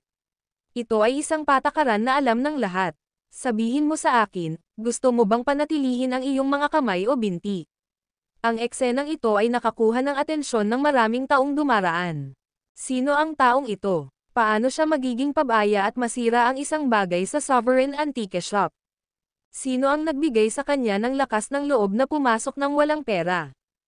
Naaalala ko ang huling pagkakataon na may nagbasag ng isang antigo doon, nabali ang kanyang mga paa at kailangang gugulin ang natitirang bahagi ng kanyang buhay sa isang wheelchair. Itinuro at pinag-usapan ng mga nanonood ang kaguluhan. Tumayo si James at nanood. Ayaw niyang makialam dahil wala na siyang kinalaman kay Thea. Ang buhay at kamatayan ng mga kalahan ay wala sa kanyang negosyo. Ngunit, nang makita ang itim at asol na mukha ni Benjamin habang siya ay patuloy na nagsusumamo ng awa, sadyang hindi nakayanan ni James. Lumapit siya at pinigilan sila. Anong ginagawa niyo? Nakita ni Yuri na si James iyon at agad na huminto.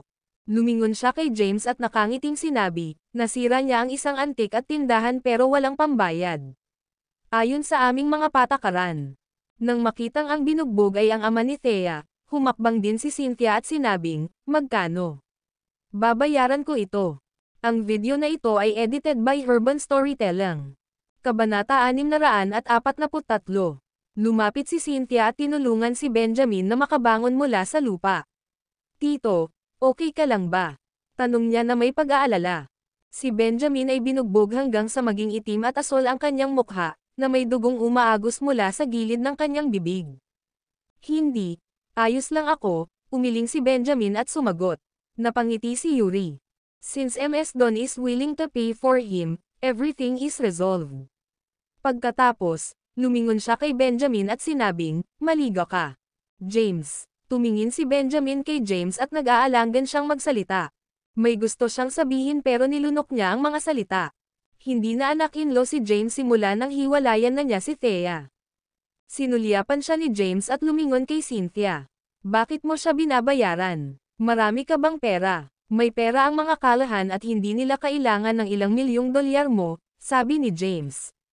James, di ba? Napatigil si Cynthia nang biglang maalala na hiwalayan ni James si Thea, at hindi na ito nagsalita. Seeing that we used to be a family, tinulungan na kita. Gayunpaman, hindi ako obligadong tulungan kang bayaran ito. You should call Thea and ask her for the money, sabi ni James habang sinulyapan si Benjamin. Pagkatapos magsalita, tumalikod si James at umalis. Hindi na masyadong nagsalita si Cynthia at sumunod na lang kay James sa Sovereign Antique Shop muli. Napatingin si Yuri sa mga maskuladong lalaki sa tabi niya. Agad namang naintindihan ng matipunong lalaki at pilit na kinaladkad si Benjamin pabalik sa Sovereign Antique Shop. Pagkatapos, itinali si Benjamin, at kinumpiska ang kanyang telepono. Nakita ng lalaki ang numero ng telepono ni Thea sa kanyang address book at agad itong tinawag. Hiniling nila na dala niya ang pera para tabyusan si Benjamin. Sovereign Antique Shop, Lounge Area. James, kahit hiwalayan mo si Thea, naging father-in-law mo siya dati. Paano ka naging walang puso? Ilang milyong dolyar lang at ilang numero lang sabi ni Cynthia at nagpout. Humakbang na ako para tulungan siya at itigil ang kanyang paghihirap. Ito ang pinakamahusay na magagawa ko para sa kanya. Alam kong hindi ka nagkukulang sa pera, pero hindi para sa iyo na gamitin ito sa mga ganyang bagay. Pilit na nagpaliwanag si James. Siya mismo ay hindi sigurado kung ano ang ginagawa niya ngayon. Napaisip sandali si Cynthia at ngumiti. Nakikita ko, James, ginagamit mo ito bilang pagkakataon para makita si Thea, di ba? Nang marinig ang sinabi ni Cynthia, bumili ng tibok ng puso ni James. Sinusubukan ko bang gamitin ito bilang pagkakataon na makita si Thea? Ganoon ba? Marahan niyang ipinilig ang ulo. Maging siya ay hindi sigurado kung iyon ang kaso para sa kanya na kumilos sa ganoong paraan. Alam naman agad ni Cynthia na tama na siya matapos makita ang ekspresyon ni James. Hindi na siya nagsalita pa at umupo sa isang tabi para magpahinga. Si James ay absent-minded saglit. Pagkatapos, kinuha niya ang kanyang telepono para maglaro ng Plants vs. Mga Zombie. Matapos matanggap ni Thea ang tawag mula sa Sovereign Antique Shop, mabilis siyang sumugod. Lumitaw siya sa Sovereign Antique Shop sa wala pang kalahating oras. Pagpasok pa lang niya sa shop ay nakita niya si James at Cynthia na magkasamang nakaupo sa lounge area. Agad na nagsalubong ang mga kasama niya habang naglalakad. Humalukip-kap siya at malamig na tumingin kay James. Bakit ka nandito, James? Umangat ang ulo ni James at nakita si Thea.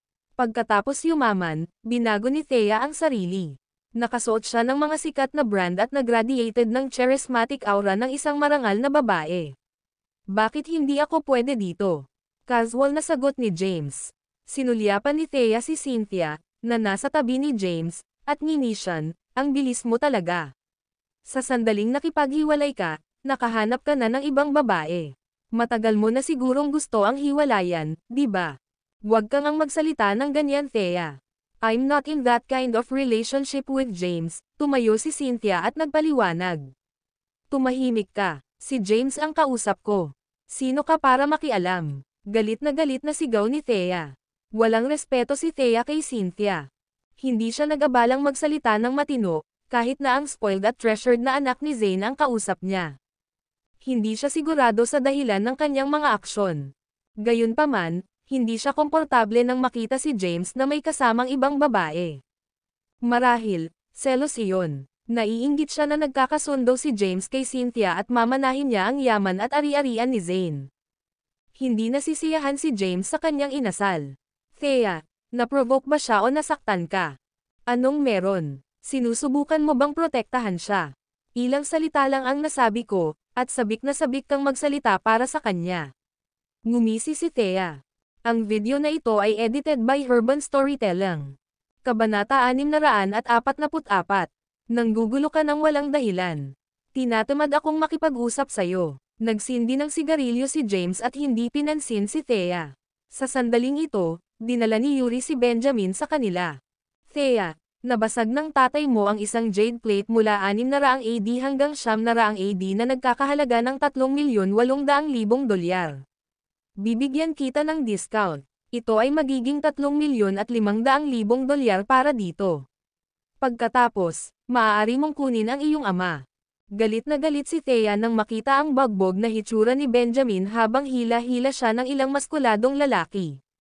Lumingon siya at sinisi, anong ginagawa mo, James? Dahil nandito ka, bakit mo hinayaang mabugbog ang tatay ko? Alam ni Thea ang husay ni James. Ang mga maskuladong lalaki na ito ay walang kapantay kay James. Si James ay naruroon sa Sovereign Antique Shop ngunit pinahintulutan ang kanyang ama na mabugbog ng itim at asol. Nagsagawa na ako ng aksyon para matigil ito. Mas masasaktan siya kung hindi ko sila pinigilan, walang pakialam na sabi ni James. Kumilos ka. Mabubugbog ba ang tatay ko hanggang sa puntong ito kung kikilos ka? Sinadya mo akong iganti, di ba? Sinusubukan mong maghiganti sa paghihiwalay mo ha? Thea, itigil mo na yan. Tinulungan niya talaga ako. Mamatay na sana ako kung hindi dahil sa kanya, paliwanag ni Benjamin. Malamig na sabi ni Yuri, Thea, kung ano man ang conflict mo ay dapat harapin sa labas ng shop ko. Magbabayad ka ba o hindi? Sumulyap si Thea kay Benjamin at nagtanong, Tay, nabasag mo ba talaga ang isang antik sa shop? Hindi ko sinasadya, paliwanag ni Benjamin. Pinandilatan ni Thea si Yuri at malamig na sinabi, babayaran ko ang bagay na sinira niya. Gayunpaman, nasaktan mo ang aking ama, kaya paano natin ito aayusin? Oh, napatingin si Yuri kay Thea at ngumiti.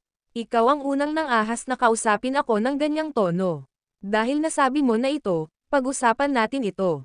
Ang jade plate ay nagkakahalaga ng 300 at 800,000 dolyar, ngunit sinisingil ko lamang sa iyo ng 300 at 500,000, ang natitirang 300,000 diskwento ay sapat na para sa mga gastusin sa pagpapagamot, tama ba? Ikaw, nanginginig sa galit si Thea. Tinatamad si Yuri na ituloy ang kalokohang ito kay Thea at pasimpleng umatras. Ilang malalakas na lalaki ang humakbang at pinalibutan si Thea. Natakot si Thea. Kinagat niya ang kanyang mga ngipin at sumang-ayon, sige, babayaran ko ito. Nag-atubili siyang binayaran ang 3.5 milyong dolyar. Pagkatapos, hinailan niya si Benjamin at umalis. Gayunpaman, hiniling ni Benjamin kay Yuri ang basag na jade plate at ang authentication certificate nito. Kaya lang, kinuha niya ang mga basag na piraso ng jade at umalis. Mula umpisa hanggang dulo, nanatiling tahimik si James. Pagkaalis ni na James at Benjamin, nagtanong si Cynthia, James, you and Thea used to be so in love. Paano naging ganito? Mukhang magkaaway kayong dalawa. In love. Sarcastic na tumawa si James at sinabing, it was a one-sided relationship from start to end. Wala akong puwang sa puso niya. Ganun pa rin. Ikinumpas ni James ang kanyang mga kamay at pinutol ang sinabi ni Cynthia. Tama na. Sige. Tumigil si Cynthia sa paghabol sa bagay na iyon. Tumaas ang boses ni James at nagtanong, Sir, dumating na ba ang hinihingi ko? Lumapit si Yuri, umupo, nagsindi ng sigarilyo, at nakangiting inabot kay James. Huwag kang mag-alala, Mr. Kayden. Papunta na ito at dapat ay nandito na sa loob ng 10 minuto. Babalaan mo nakita na ang dibdib ay isang hindi mabibaylang kayamanan. Kakayanin mo ba? Kinuha ni James ang sigarilyong inabot niya at walang pakialam na sumagot, basta nahukay talaga ito sa sinaunang puntod ng prinsipe ng Orchid Mountain, babayaran ko ito ng kahit anong halaga. Kasabay nito, sa labas ng Sovereign Antique Shop. Galit na pinandilatan ni Thea si Benjamin. Dad, kailan ka ba magbabago? Gusto mo bang manatiling walang silbi habang buhay? Ibinaba ni Benjamin ang kanyang ulo at walang sinabi. Kumakabog ang dibdib ni Thea sa galit. Hindi ko alam kung ano pa ang sasabihin ko tungkol sa iyo. Bulong ni Benjamin, Thea, huwag mong sabihin sa nanay mo ang tungkol dito. Siguradong papagalitin na naman niya ako kapag nalaman niya. Sige, alam ko. Hindi ko sasabihin sa kanya ang tungkol dito. Bumalik ka sa sarili mo. May negosyo pa akong dapat ayusin. Nag-iwan ng ilang salita si Thea at tumalikod na para umalis. Ang video na ito ay edited by Urban Storytelling. Kabanata 645. Sovereign Antique Shop, Lounge Area. Naglalaro pa rin si James ng Plants vs. Zombies, pero paulit-ulit na pumapasok sa isip niya ang itsura ni Thea. Siguro tama si Cynthia sa kanya. Hindi niya ito pinayagang magbayad dahil gusto niyang kunin nila si Thea para makita niya ito. Marami siyang gustong sabihin kay Thea, ngunit hindi na siya nakapagsalita matapos itong makita muli. Ang lahat ng ito ay nadama na hindi kailangan. Salungat at komplikado ang pakiramdam ng kanyang puso. Ito ay isang hindi pa nagagawang pakiramdam. Ang bait-bait din ni Cynthia at hindi siya inistorbo. Unti-unting lumipas ang oras. Makalipas ang 10 minuto, lumapit sa kanya ang ilang matipunong lalaki na nakasuot ng itim na suit. Ang isa sa kanila ay may dalang itim na safe sa kanyang mga kamay. Sir, dala na po namin. Tumanggo si Yuri. Sige. Sinulyapan niya si James at sinabing, Mr. Caden, akyat tayo sa opisina ko para buksan ito.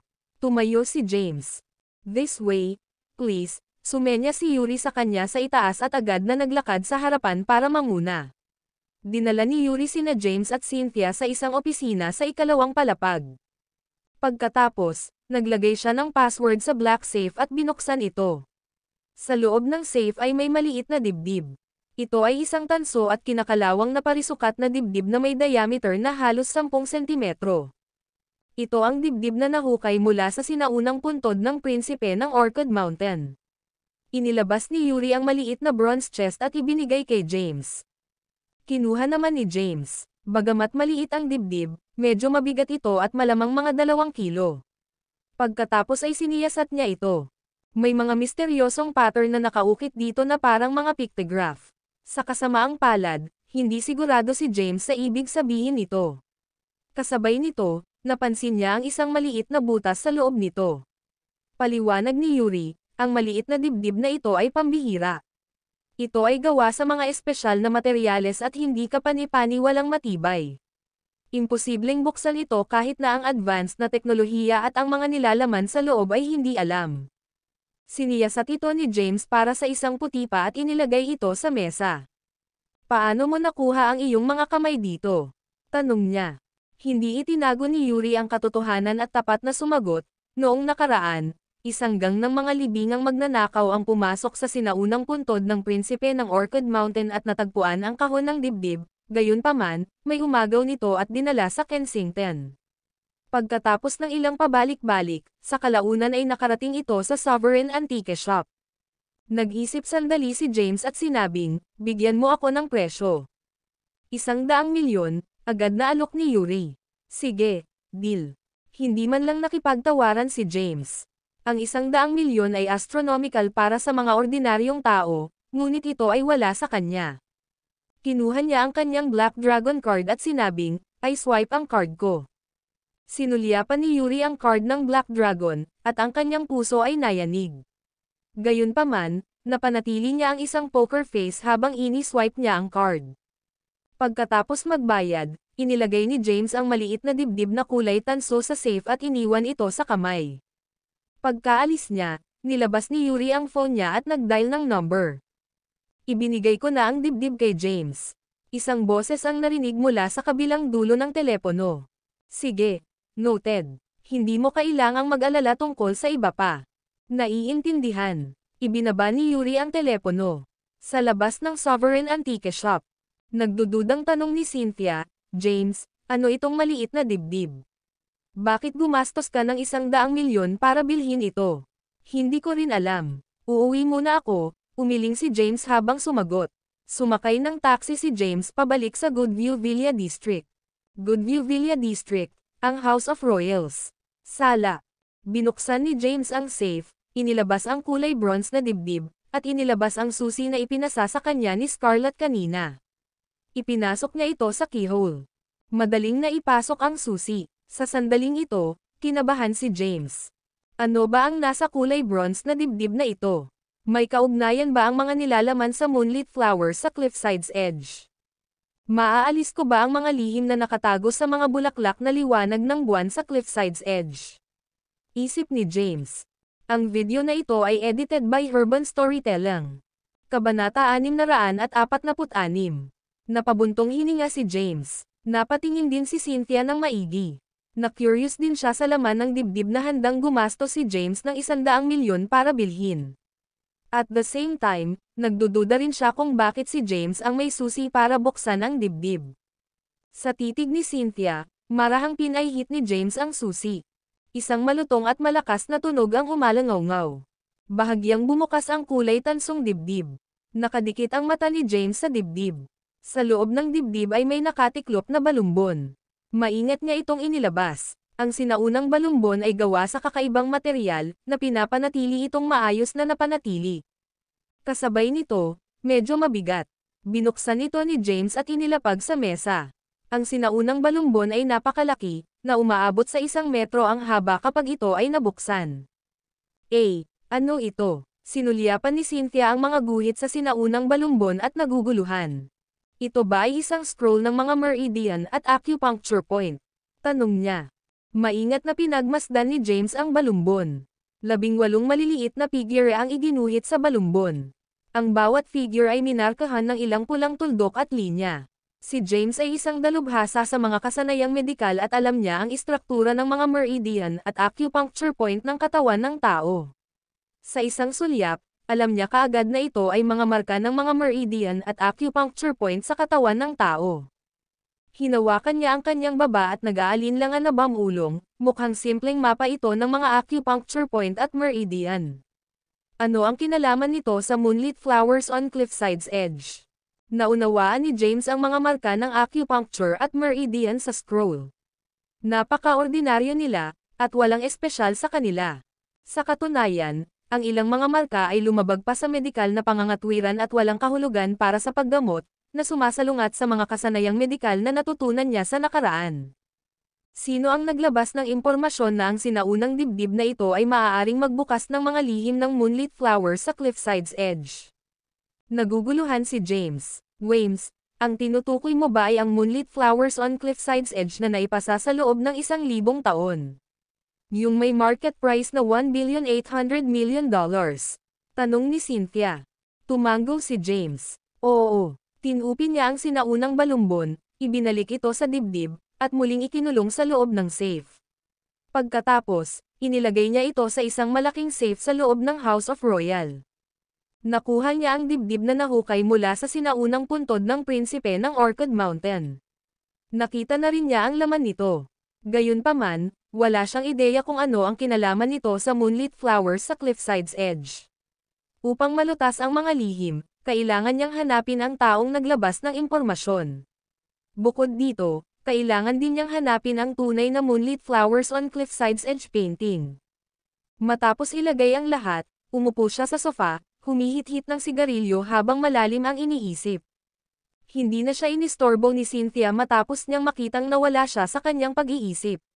Pagkatapos niyang humithit ng sigarilyo, huminga ng malalim si James at bamulong, mukhang kailangan kong makipagkita sa Emperor. Sa sandaling ito, ang Emperador ay nasa eroplano na pabalik sa kapital. Cynthia, may private plane ba ang tatay mo?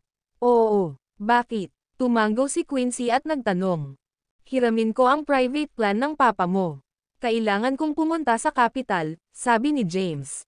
Oo naman, tatawagan ko siya ngayon din.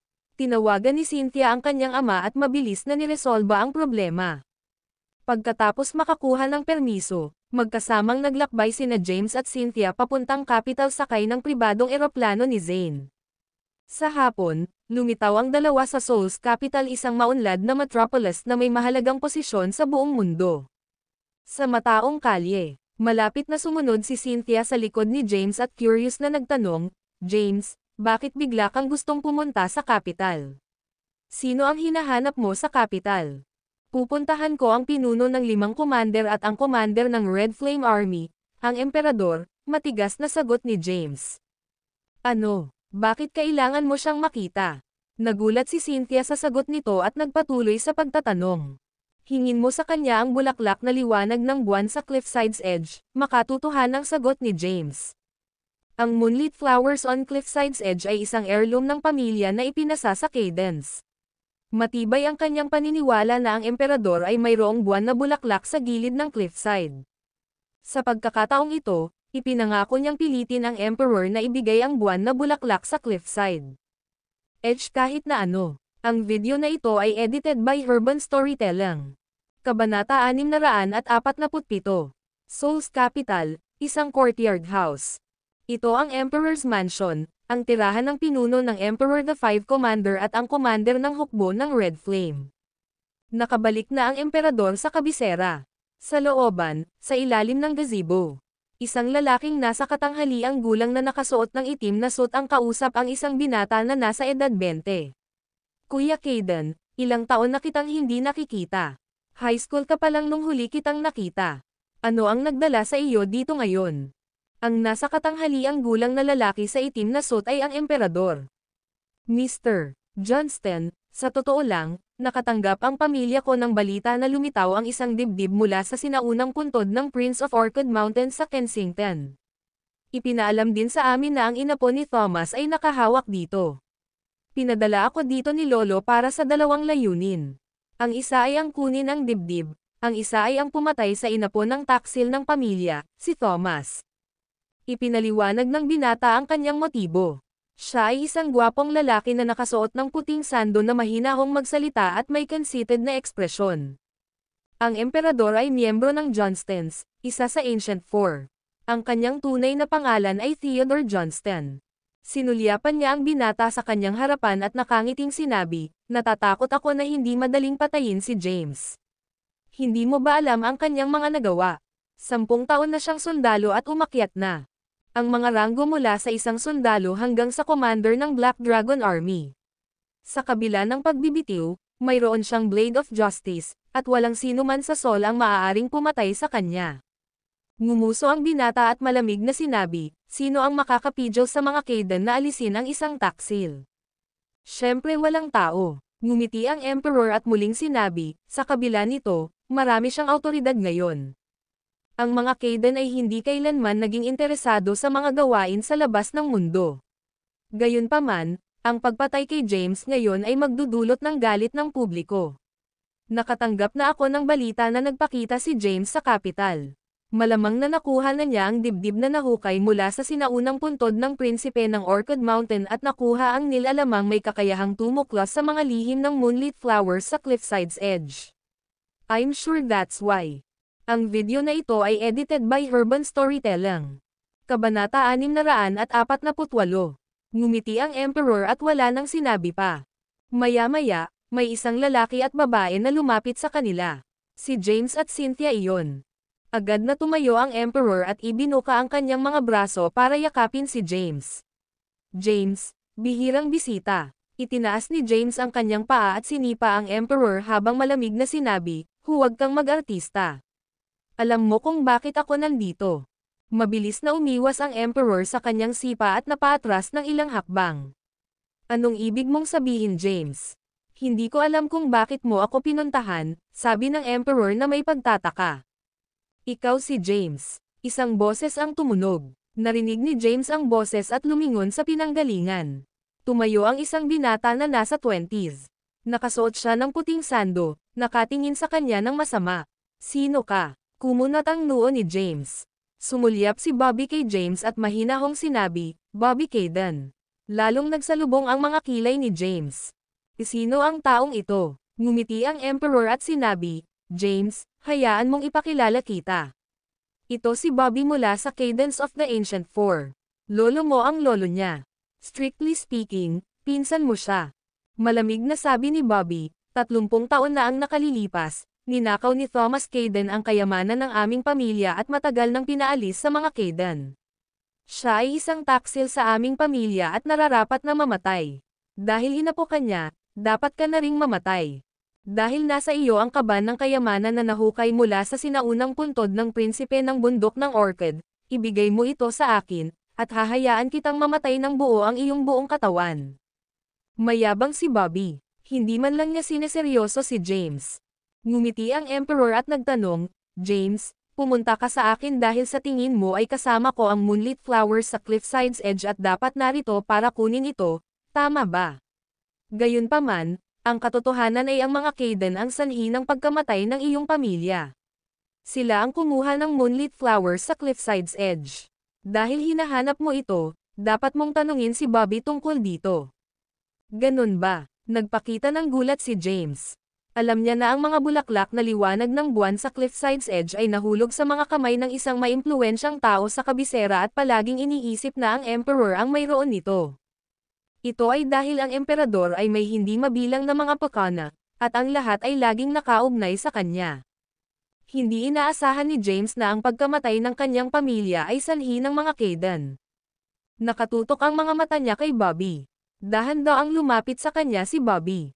Isang kakaibang aura ang lumabas sa kanyang katawan. Bahagyang nagulat si James sa kanyang aura. Labi ng taksil, lumuhad ka. Lumapit siya kay James, itinaas ang palad, at bigla itong idiniin sa balikat ni James, na pilit na napaluhod. Nagtaas ng kamay si James at lumaban. Sa sandaling iyon, naramdaman niya ang mabigat na bigat sa kanyang lumalaban na kamay, at bahagyang yumuko ang kanyang tuhod, nagpapakita ng mga palatandaan ng pagbagsak sa kanyang mga tuhod. May bagyo sa kanyang puso. Siya ay hindi kapani-paniwalang malakas. Itong binata na tinatawag na Bobby ay mukhang nasa 20s lang ngunit may pambihirang lakas. Hindi siya mababa sa mga assassin na may ranggo sa SSS. Dumilim ang mukha ni James. Bigla niyang itinaas ang kamay at mabilis na sinuntok ang dibdib ni Bobby. Hindi inaasahan ni Bobby na ganoon kalakas si James. Mabilis niyang binawi ang kamay at hinarang ang suntok. Nagsalubong ang kanilang mga kamao. Basag. Agad na umalangaw-ngaw ang tunog ng mga sirang kasukasuan. Napaatras si Bobby ng ilang metro mula sa malakas na momentum. Naramdaman niya ang matinding sakit na kumakalat mula sa kanyang mga kamao, at nakaramdam siya ng panghihina sa kanyang braso. Dumilim ang mukha niya habang nakatitig kay James. Binawi ni James ang kanyang mga kamao at walang pakialam na sinabi, dahil kasama mo ang buwan na bulaklak sa Cliffside's Edge, ibigay mo ito. Ang video na ito ay edited by Urban Storytelling. Kabanata 649. Haha, malamig na tumawa si Bobby na para bang ngayon lang niya narinig ang pinaka-nakakatawang biro sa buhay niya. Anong sinasabi mo, James? How dare you ask me for the moonlit flowers on Cliffside's Edge? Ang Cadence ay ang mga tagapagtanggol ng Moonlit Flowers on Cliffside's Edge painting. Ikaw ang inapo ng taksil ng mga Caden. Isa ka na lang na labi ng isang pamilya na karapat-dapat na mamatay. Deserve mo ring mamatay. Dumilim ang mukha ni James. Dahan-dahan siyang naglakad papunta kay Bobby. Mabilis na lumapit ang emperador at tumayo sa harap ni James. Ano ang sinusubukan mong gawin, James? Alam mo ba kung sino siya?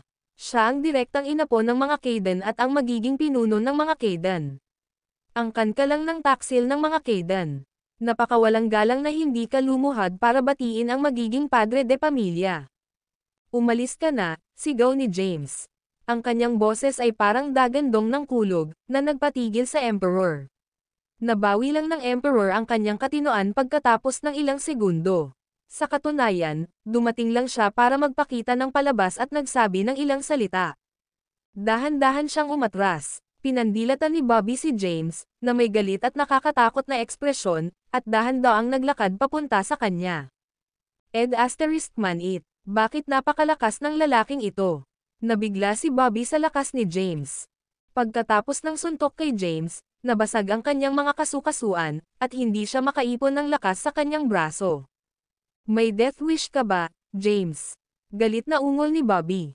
Huminto si James sa kanyang harapan at binuhat siya habang malamig na sinabi, ang aking lolo, ang aking ama, at ang 12 ng mga tao sa aking pamilya ay pinatay ng mga Caden. Oo, hindi naman itinanggi ni Bobby. Nararapat na mamatay si Thomas. Ninakaw niya ang kayamanan ng pamilya at tumakas sa Kensington.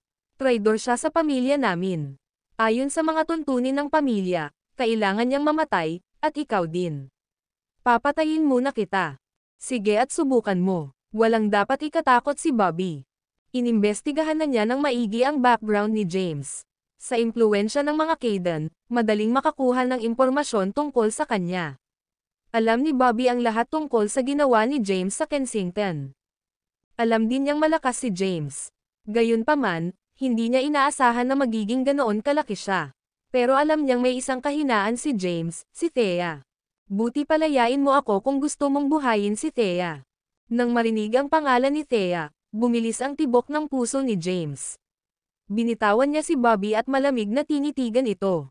Anong ginawa mo kay Thea? Kinuha ni Bobby ang phone niya at nag-video call. Maya-maya, nakonect na ang tawag. Lumabas ang video sa harap ni James. Sa video, nakatali si Thea, at idiniin ang isang punyal sa kanyang maputlang balat. Ang kanyang mga mata ay natatakpan ng isang tela, at ang kanyang bibig. ay na-tape. Sa video, nakita ni James ang pag-ungol niya. Mariin na ikinuyom ni James ang kanyang mga kamao, at ang kanyang mga ugat ay nagsilabasan mula sa kanyang mga braso. Kasabay nito, isang mamamatay tao na aura ang lumabas mula sa kanya. Nanginginig din sa takot si Cynthia na nasa di kalayuan matapos makita ang eksenang ito. Hindi niya inaasahan na makikidnap si Thea. Malamig na sinulyapan ni James si Bobby. Sa sandaling ito, nahawakan na niya ang lakas ng mga Kayden. Inayos niya ang ilang malalakas na mamamatay tao upang protektahan si Thea ng palihim. Kahit hiwalayan niya si Thea, hindi niya inalis ang mga ito sa panonood sa kanya. Nagulat siya na kinidnap pa rin si Thea, kahit na may ilang mga asasin na nagpoprotekta sa kanya. Biglang nagring ang phone ni James. Mahinahon niyang sinagot ang telepono. James, may bad news ako. May masamang nangyari. Kinidnap si Thea. Ang tawag ay mula Mayo. Makapangyarihan ang mga taong nakahuli kay Thea. Ang mga palihim na nagpoprotekta kay Thea ay na-knockout. Sige. Binaba ni James ang telepono, sinulyapan niya si Bobby na walang ekspresyon at walang pakialam na sinabi, ano ang gusto mo? Lumuhad. Ang video na ito ay edited by Urban Storytelling. Kabanata 650. Walang takot na sabi ni Bobby, James, anak ng Ab***Turk, makasalanan ka. Mas mabuting lumuhad ka sa akin ngayon din. Or else, mamamatay na si Thea. Sinaman ng tingin ni James si Bobby. Never. Ang isang tao ay hindi madaling lumuhad. Paano ako luluhod para mag-start tulad mo? Si Thea ang asawa ko dati, pero kasal na kami. Ang tanga mo para gamitin siya para takutin ako. /her. Utos ni Bobby sa pamamagitan ng telepono. Kensington, isang construction site. Nakatali si Thea sa isang upuan. Ang lugar ay binabantayan ng husto ng mga lalaking nakasuot ng itim. Ang isa sa kanila ay may hawak na matalim na punyal sa mukha ni Thea. Nang matanggap niya ang utos ay agad niyang nilaslas ang punyal sa mukha nito. Agad na lumitaw ang isang dagwang sugat sa kaliwang pisngi ni Thea nang dumampi ang kutsilyo sa kanyang mukha. Nagsimulang tumulo ang dugo sa kanyang pisngi, nabahiran ng pula ang kanyang puting damit. Nakaramdam siya ng matinding sakit sa kanyang mukha ngunit napaungol na lamang siya dahil nakatikip ang kanyang bibig. Pinilit ni Thea na palayain ang sarili ngunit hindi ito nagtagumpay. Hinawakan ni Bobby ang telepono at niyugyug ito sa harap ni James habang nakangiting sinabi, Since I can't threaten you with her, then I'll just kill her. Sayang naman ang mamamatay na ganito kagandang babae. Walang pakialam na sinulyapan siya ni James. Ano ba ang gusto mo? Gusto kong lumuhad ka, natatawang sabi ni Bobby.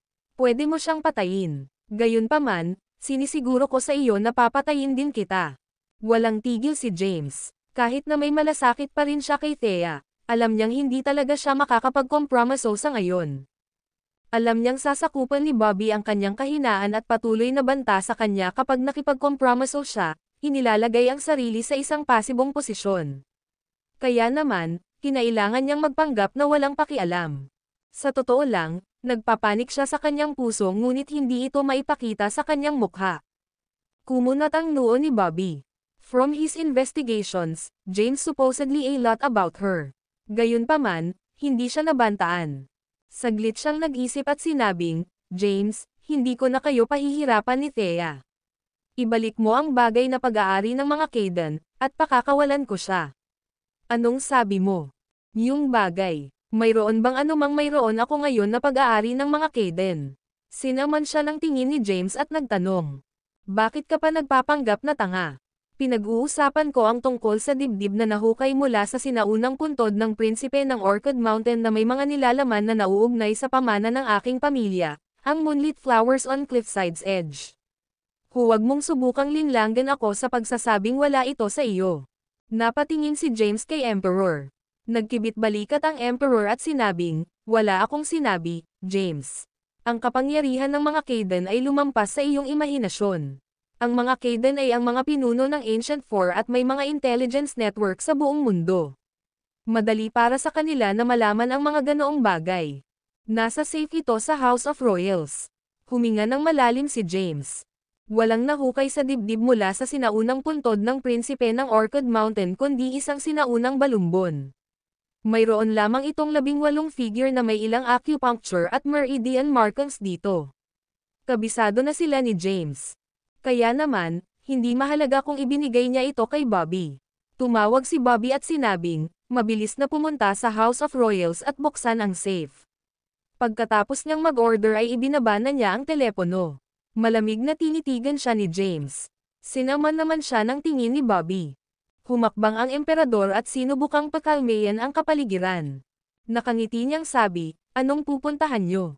Pamilya ka, umupo ka at uminom ng tsaa. Ngumisi si Bobby at tumalikod, naglakad patungo sa gazebo. Tapos, umupo siya. Lumapit din si James at umupo sa tapat niya. Lumapit si Cynthia at umupo sa tabi ni James. Magkasamang umupo ang apat, ngunit walang nagsasalita, na nagpaten sa kapaligiran. Nakangiting sinabi ng Emperor, James, hindi ko alam ang tungkol sa mga gawain ng mga Kaden noon, ngunit nakarinig ako ng ilang chismis dito at doon. Talagang ang lolo mo ang nagtaksil sa pamilya. Ninakaw niya ang moonlit flower sa cliffside's edge at tumakas mula sa capital. Ang Ancient Four ay may mga tuntunin na itinakda mula pa noong henerasyon na nagsilbi sa prinsipe ng Orchid Mountain. Ang sinumang lumabag sa mga patakaran ay mamamatay. Napakakaunting alam ni James tungkol sa Ancient Four. Ano ang kinalaman ng Ancient Four sa Prince of Orchid Mountain, at paano ang mga bagay na nahukay mula sa sinaunang puntod ng Prince of Orchid Mountain ay may kinalaman sa mga painting na ipinasa sa Cadence sa loob ng 1,000 taon. Tungkol doon, nagulat ang Emperor sa kanyang mga tanong. Then, he explained, I actually don't know much about this stuff. Kaunti lang ang narinig ko sa mga matatanda sa pamilya ko. Ang Ancient Four ay dating mga opisyal na nagsilbi sa prinsipe ng Orchid Mountain 1,000 taon na ang nakalilipas.